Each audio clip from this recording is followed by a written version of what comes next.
Yes. Yes, we're here. And we understand that you want to be able to get more insight information about those collectives that are not able to hold their frequency vibrations at a cellular level to be able to shift to a fifth dimensional planet, such as the new Earth. And you are curious as to what would for example, reptilian star seed in a humanoid body, what would they be able to do? And we have expressed to you their options, but you're also curious about what they would hear in a session in terms of understanding the shift, the physical sensations, their problems, what they're experiencing and perceiving now, and what information they would be getting from their own subconscious. And this may surprise you, but you may have some reptilian starseeds being guided by other collectives. It is free will who holds density. But when you are all one and when you are all supported, those who are seeking higher perspectives of wisdom may be able to attain it and achieve to raise the frequency vibration enough to be able to be even questioning such questions. And so there isn't a punishment for what collective of your soul you are connected into. If you can ask the questions, you may channel the information, but it may not register with you. You may not be able to understand or fathom the concepts of what you're being given. It's one thing to get advanced information. It's quite the leap to accept it, understand it, and to strive towards raising your frequency vibration at that higher rate. And so we say that there are reptilian starseeds that are aware of shifts. They have even heard about the shift to New Earth, but in their consciousness, they have this resistance. You could call it fear of missing out. It is a gigantic step for their frequency vibrations of their soul. It is a big enough step to be in humanoid bodies. Those souls have worked hard and have gone into the evolutionary step of leaving such dinosaur bodies, you could call them, for the simplicity of our explanation. Ooh, we get to say this, and we like to say this. We are mansplaining it to you. And we know the vehicle likes to keep up with current slang, and so do we. And so we like to get our information to be relatable, to be understood. We do not see the need to use a vocabulary gymnastics of all ranges of labels and terms to try and confuse you. We do not need to impress you. We're trying to communicate with you. We're trying to give you concepts and information and perspectives that we know you can absorb and comprehend, and in due time apply the information. It is a journey, and we understand for many of you who are going in a hope, a faith, and a trust that there are better days coming for humanity. At this point, you don't even necessarily need to care if it's a new planet or not. You just know better days should be coming, because humanity should be more connected, should be more loving, should be more considerate, should be more compassionate, should. And we say, you all can. You all can. It's choices. But many people seem to want to hold on to choices that no longer serve them. It may be hurt feelings that make them feel entitled to block themselves and resist connecting and being an unconditionally loving, compassionate friend, family member, citizen, human.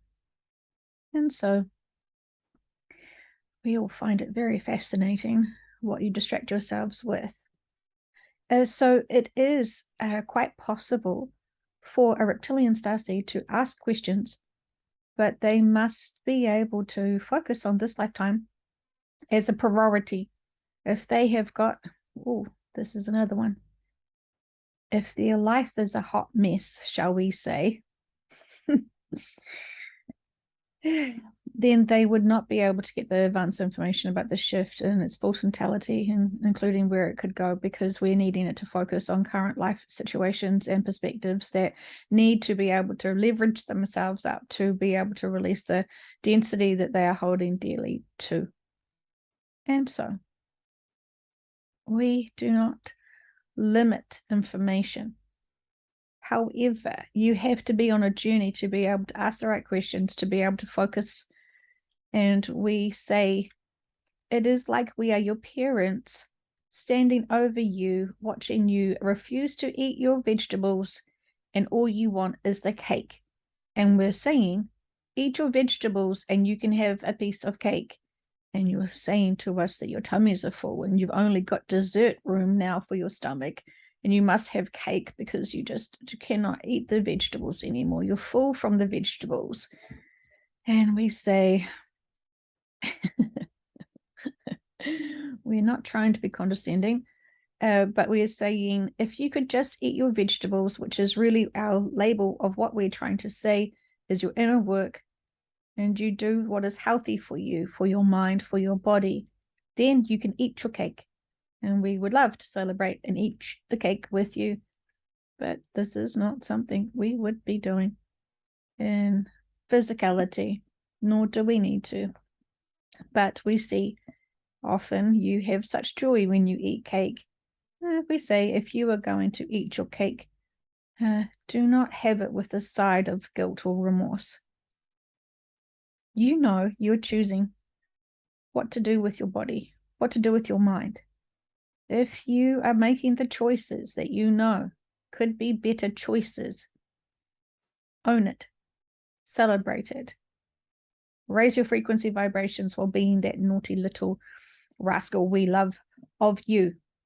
However, when you are doing choices that do not really serve you, and then you dump and dive into despair and density because you have remorse, and you keep punishing yourself emotionally for that cake, for that distraction, for that longer learning lesson that you couldn't let go of, we are saying that also doesn't serve you.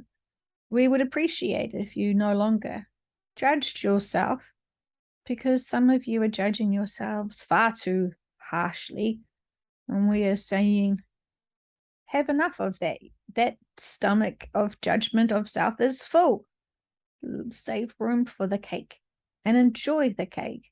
Enjoy it, savor it. You may know this might be the last time that you're going to have a very big sugary treat, because you know that it doesn't do well with your body.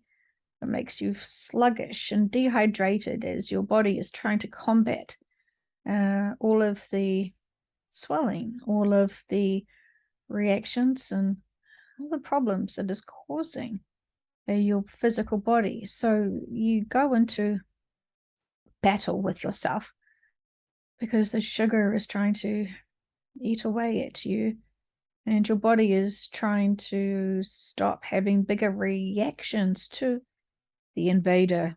We want to say, it is serious. You must honor the body. But when you constantly are poisoning your body with your choices, it is taking a toll not only on your physical body, but also your mindsets, because you're feeling unwell as well. And so it makes you feel not so clear and crisp with your clarity of thought. You almost have a you have a swelled brain, we see it, which puts pressure on, and this is causing many people's headaches. We say to them it is energy that is expanding upon into the mind, into the brain, but it actually is an expansion of blood vessels. It is, you are allergic to it, is the best way we could discuss it with you. And we have said this to you before, and we will say this to you again. And so if we have said to you, it is a rush of energy that has come through your mind into your body, that is a rush of sugar. And we can say energy is misused, mislabeled, and as you're translating our information through your own sessions, you are hearing it is energy that is pushing through your mind, and we are saying that there can be many blocks. It can be actual high frequency energy that you are absorbing from what you would perceive your son or from us, from the top of your head down to your feet and through and beyond. But some of the energy that you're feeling that is swelling and giving you the headaches is the direct impact of the sugary treat. So there is much to be said on there. But if you're feeling the pressure in the brain that is causing you to notice what you're doing to yourself, when you stop eating all of the highly over processed foods, you will be able to notice how smooth your vehicle runs, how you do not have the sugary crashes. Your kidneys will thank you, your liver will thank you, all of your organs will thank you. When you have more water, when you relax all tension in the body, including the tendons, we want you to strengthen your core muscles and go slowly. This will please the vehicle when we say this as a not as a literal sense, but you understand what we're going to say when we say you're not running a marathon race. It needs to be more paced out. We should say this. This would be better. You're not sprinting a marathon race. Yes, we like that one better because it makes more sense. Because when you are sprinting, you only have a short burst of energy. We say that when you have sugar, that is like that, a burst of energy. But your days are so significant, you could feel like it is a marathon. And we're saying, pace yourselves through your days. Do not have these go, start, sprints, go, start, sprints, go, start, sprints. It must be even energy. And so for those people who are not noticing their appetites, we're saying smaller little meals to just keep going. Notice when you're reaching for treats and versus notice when you are reaching for nourishment that is sustainable and in an even capacity. Because we are working on your bodies as well, and we are raising your frequency vibrations as you are on your daily. When you are awake and conscious, this is a great time for us to be able to expand your conscious field, for you to be able to hold on to that frequency and transmute it out with so much grace, because we know you want to love the world with unconditional love. When you're happy with the world and feel one with the world, and we say the world as humanity, when you love all beings that are on this world, on this planet, it is a marvelous thing because you are so free with your love. You are not trying to block and limit who can have your love and what percentage of love and who deserves this and who deserves that. Everyone deserves your unconditional love. Nobody deserves your judgment, including yourself.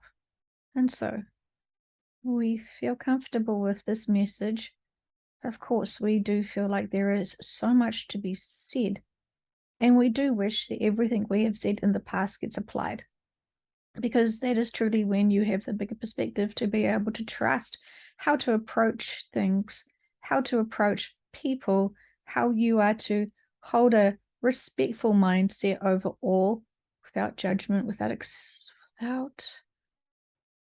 you must accept life contracts and each other's journeys. And while you see people sprinting their marathon race and burning themselves out at a rapid pace, be the way shower, shall we say.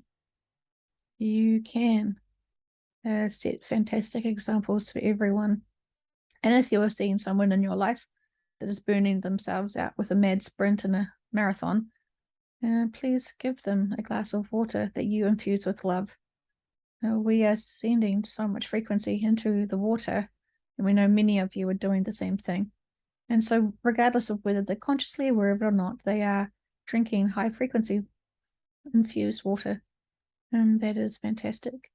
So we're wanting you to think about your choices when you are hosting guests. And that must be the first thing that you give them. Do not offer it. They'll be too polite and decline. When you give someone a glass of water, they have nothing else to do but to comply. And we like this type of peer pressure very much. You could even go a little bit further and add some lemon slice to it to be able to make sure that they get a more alkaline blood flow to their system. It's not the blood flow, but it is. It will create a better harmonious relationship in their gut. And this is a good thing. Now, we say this with much love. There is so much to be mindful of, and we are wanting you to honor your journey and not putting too much pressure on yourselves to run and sprint, but to be loving, open, and accepting. And this will give you a much more ease and balance and grace in your days. And we say this with much love and appreciation for all of you who are empowering yourselves with wisdom, knowledge, and love.